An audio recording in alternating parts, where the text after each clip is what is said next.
দিলসে আরিয়ান থেকেই আজকে আমাদের দিলসে ফাউন্ডেশন।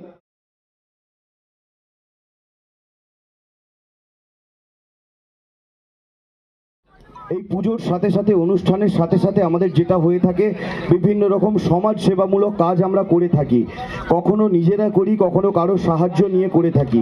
তো এই বছর আমরা পেয়েছি, আমাদের মধ্যে পেয়েছি, আমাদেরকে সমাজ সেবামূলক কাজের অঙ্গ হিসেবে আমাদের খানাকুল এলাকারই একটি সংগঠনকে আমরা পেয়েছি, যাকে আমরা স্ক্রিনে দেখতে পাচ্ছি, দিলসে ফাউন্ডেশন। তো তারা আমাদের এলাকার, আমাদের এই গ্রামের কিছু মানুষের জন্য আজকে একটু উপহার নিয়ে এসেছেন। আমি এইভাবেই বলতে চাই যে সময়টা যখন এই 1.5 মাস আগে, ঠিক কয়েকদিন আগেই, আমরা এখনও তার রেশ ভুলতে পারিনি। আমাদের মণ্ডপের একটু দূরেই, 100 মিটার দূরেই আমাদের বাঁধ ভাঙা, এখনও বেশ কয়েকটা জায়গায় আমাদের বাড়িতে জল ঢুকেছে, অনেকেরই অনেক আমরা ক্ষতি হয়েছে। তো সেখানে দিলসে ফাউন্ডেশন এবং তাদের যিনি কর্ণধার আরিয়ান, আমার অত্যন্ত কাছের, আমার প্রিয় ভাই একজন। তো সেই ভাই বহুদিন ধরে সংগঠন করছে, মানুষের সেবায় রয়েছে। তো তারা এই বন্যার সময় যেভাবে এলাকাতে ঝাঁপিয়ে পড়লো কয়েকজন যুবককে নিয়ে, এক বুক জল পেরিয়ে, এক মানুষ জল পেরিয়ে, যেভাবে আমরা দেখেছি সোশ্যাল মিডিয়ার মাধ্যমে, যেভাবে মানুষের পাশে গিয়েছে, তাদেরকে আমি আমার উইপুর উদয়ন সংঘের পক্ষ থেকে এবং আমার ব্যক্তিগত, আমি কাল পুজো কমিটির সম্পাদক হিসেবে এবং উবিদপুর উদয়ন সংঘ সমগ্র টিমের পক্ষ থেকে আমি তাদেরকে কুর্নিশ জানাই। দিলসে ফাউন্ডেশনের সমস্ত সদস্যদের মঞ্চে ডাকছি।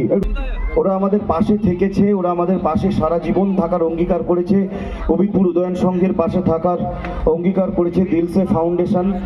আমাদের এলাকার অন্যতম নামী একটা স্বেচ্ছাসেবী সংগঠন, দারুণ কাজ করছে এলাকাতে, বিভিন্ন জায়গায় ছুটে যাচ্ছে, প্রতিকূল জায়গাতে ছুটে যাচ্ছে। তোমরা কি গিফট এনেছো বা কাদের জন্য কি এনেছো একটু সকলের সাথে সকলকে জানাও। সকলকে জানাই শারদীয়ার প্রীতি, শুভেচ্ছা ও আন্তরিক অভিনন্দন। আমরা একটু চেষ্টা করেছি ঘরের খেয়ে বোনের মোষ তাড়াতে। আমাদের এই চেষ্টাটায় সবার প্রথম যার মাথা থেকে এসেছিল সে হলো আরিয়ান, দিলসে আরিয়ান। তো সেই দিলসে আরিয়ান থেকেই আজকে আমাদের দিলসে ফাউন্ডেশন।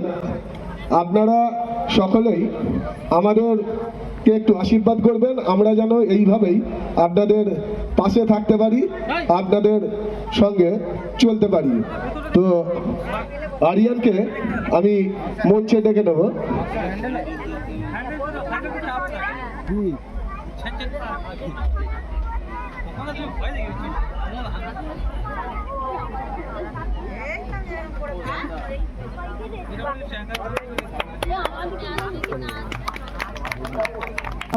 যা বলার আমাদের আরিয়ানই বলবে। তো আমি মাইকটা আরিয়ানের হাতে তুলে দিচ্ছি। আরিয়ান, তুমি তোমার মতো করে বলে দাও। হ্যালো, শুভ সন্ধ্যা সকলকে। আমি বলবো অবশ্যই, কিন্তু তার আগে আমরা যে উপহারটা এনেছি আজকে সন্ধ্যায় এই এলাকার বেশ কয়েকটি দুস্থ অসহায় ঠাকুমা বা দাদুর জন্য, তো আমরা সেই কম্বলগুলোকে দিই, তারপর আমরা কিছু কথা বলবো আমাদের এবং আপনাদেরকে নিয়ে। সরববালা কারক দিয়ে দাও, একজন দিয়ে দাও।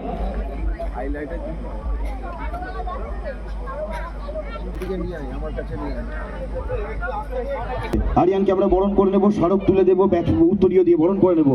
বরণ করে নাও তাড়াতাড়ি। উত্তরীয় আমাদের স্মারক এবং আমাদের শুভেচ্ছা স্মারক ওই আরিয়ান পুরো টিমকেই আমরা করছি।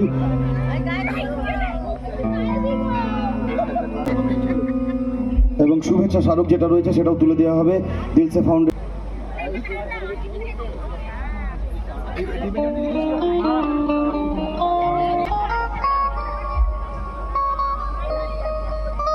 আচ্ছা আরিয়ান, কেমন লাগছে তোদের অভিজ্ঞতা, তোমার অভিজ্ঞতা? তুই ব্যক্তিগতভাবে আমার ভাই, কাছের ভাই, কিন্তু মঞ্চে তুমি কেমন লাগছে একটু বলে আমরা পরবর্তী অনুষ্ঠানে যাব।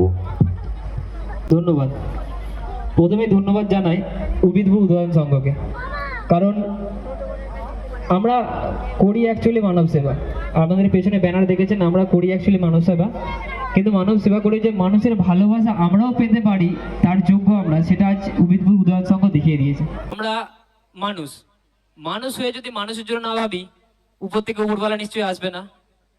প্রাণ আছে আমাদের মধ্যে, প্রাণ থাকলে তো আর প্রাণী হওয়া যায়, কিন্তু প্রাণ থাকলে তো আর মানুষ হওয়া যায় না। তাই মানুষ হতে গেলে মনুষ্যত্ব দরকার। প্রাণ তো সবারই আছে, প্রাণ হনুমানেরও আছে, প্রাণ গরুরও আছে, প্রাণ ছাগলেরও আছে, কিন্তু তারা কি মানুষ? বলুন আমাকে। তারা মানুষ নয়, তারা প্রাণী, কিন্তু মানুষ নয়। কিন্তু আমরা মানুষ, আমাদের মধ্যে মনুষ্যত্ব আছে। এখানে খানাকুলে একটা বৃদ্ধাশ্রম আছে মারোখানাতে, চিরনবীন প্রবীণ আবাসন নামে। সেই বৃদ্ধাশ্রমেও আমরা গেছি, এমনকি যাই প্রত্যেক মাসে। ওই বৃদ্ধাশ্রমের মানুষগুলোকে আমরা দুর্গাপুজোয়, জগতী পুজোয় ঘুরতেও আনি। এমনকি ওই মানুষগুলো আমাদের সাথে গেলে আপনারা যে ভালোবাসাটা পাবেন, আমি কথা দিচ্ছি বারবার আপনাদের সেই জায়গায় যেতে ইচ্ছে করবে। আমার যে দিলসে ফাউন্ডেশনকে দেখছেন, এরা খুব বাচ্চা ছেলে, খুব কলেজে পড়ে, কেউ হয়তো কোথাও কাজ করে, কেউ স্কুলে পড়ে। এরা শুধু একটা নাম, এরা মানুষ, মনুষ্যত্ব আছে এদের মধ্যে। তাই ব্যক্তিগত জীবন থেকে বেরিয়ে এসে এরা আমার সাথে সাথ দিয়ে সমাজ সেবা করছে। আমি কিচ্ছু নয় এই গ্রুপের, সব এরাই। আমিও ড্রেস পরে আসছিলাম, কিন্তু প্রীতম দা, আমাদের প্রীতম ব্যানার্জি দাদা, উনি আমাকে আবদার করেছিলেন যে ভাই ড্রেস তো সবাই পরবে, তুই একটু অন্য কিছু পরে আয়, তোকে আমরা ব্লেজার পরে দেখতে চাই। কারণ ব্লেজার পরে আমি খুব একটা আসি না, আমার আনকমফোর্টেবল ফিল হয়। আমি ড্রেস পরে আসছিলাম কারণ আমিও ওদের মতোই, আমি ওদের সাথেই থাকি, আমি ওদের সাথেই মিশে যাই সব জায়গায়। আমি লিডার, আমি বস, আমি এসব ভাবি না। আমিও দিলসে ফাউন্ডেশন মেম্বার, ওরাও দিলসে ফাউন্ডেশন মেম্বার। ওরাও টাকা দিলে মানুষের কাছে হাত পাতে, আমিও টাকা দিলে মানুষের হাত পাতি। এই উবিদপুর ক্লাবের পরিচালনায় আমরা যে এই জগতী পুজো দেখতে পাচ্ছি, এই যে ঠাকুরকে দেখতে পাচ্ছি, আমরা যদি আশেপাশের মানুষ যাদেরকে দেখতে পাচ্ছি তাদেরকে না ভালোবাসি, এই যে ঠাকুরকে আমরা উপরে দেখতে পাচ্ছি না, সেই ঠাকুরকে কি করে আমরা ভালোবাসি বলুন তো? বাঁচতে পারবো না। আমাদের পাশে আমি একটা ছোট্ট কাহিনী বলছি।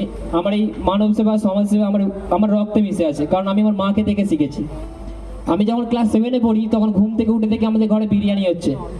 হঠাৎ বিরিয়ানি, কারো জন্মদিন নেই, কোনো অনুষ্ঠান নেই, বিরিয়ানি কেন? আমি মাকে জিজ্ঞাসা করলাম যে মা বিরিয়ানি কেন? মা বললো নেমে আয় নিচে, আমি বলছি। নিচে নেমে এলাম, মা আমাকে দেখালো বাড়ির সামনে দুটো, একটা অন্ধ মা আর একটা তার অন্ধ, মানে মা আর তার মেয়ে, বাচ্চা মেয়ে, অন্ধ মা বাচ্চা মেয়ে, বাড়িতে কেউ নেই। আর সেই মা আর ওই মেয়েটা আমাদের বাড়ির সামনে উঠোনে বসে আছে। আমি বললাম এরা কে? বললো এরা অনেক সকালবেলা এসছে, এরা সম্ভবত ভিক্ষা করতে বেরিয়েছে। আমাদেরকে বললো যে আমরা খাইনি সকাল থেকে, কিছু খাবার দাও আমাদেরকে। আমার মা তখন কি করেছে, ওদেরকে আসন দিয়ে বস করিয়ে রেখেছে, তাদেরকে সকালে মুড়ি খাইয়েছে, তাদের জন্যই বিরিয়ানি রান্না করছে। বুঝতে পারছেন? আমরা তো 5-10 টাকা দিয়ে ছেড়েও দিতে পারতাম তাদেরকে। মা বিরিয়ানি রান্না করেছে, তাদেরকে শাড়ি, এমনকি আমি কিনে এলাম খানাকুলে, শাড়ি একটা চুড়িদার কিনে এনে দিলাম, তাদেরকে বাড়ি পৌঁছে দিয়ে এলাম। তো আমি এই বাড়ি থেকে ডেভেলপ করেছি, এই বাড়ি থেকে বড় হয়েছি, মানে আমার মধ্যে তো কিছু মনুষ্যত্ব আছে, থাকার কথা স্বাভাবিক। আমরা যে কম্বলগুলো দিয়েছি সেগুলো শুধুমাত্র ছোট দান, ভালোবাসা হিসেবে নেবেন, দান হিসেবে নেবেন না। এগুলো আমাদের তরফ থেকে ভালোবাসা। আগামী দিনে আমরা আবার আসবো, আমরা উবিদপুর উদয়নের হয়েই আসবো, এখানে আবার আসবো। এই এলাকার যারা আছেন তারা যদি কোনো অসুবিধায় পড়েন আমাদের সাথে কন্ট্যাক্ট করবেন, আমরা অবশ্যই আসবো। আমরা সকলকে প্রণাম, ভালোবাসা জানাচ্ছি। আর আজকে বিসর্জন সম্বন্ধ শুনলাম, তাই সকলকে বিজয়েরও প্রণাম, ধন্যবাদ। আসছি আমরা, টাটা।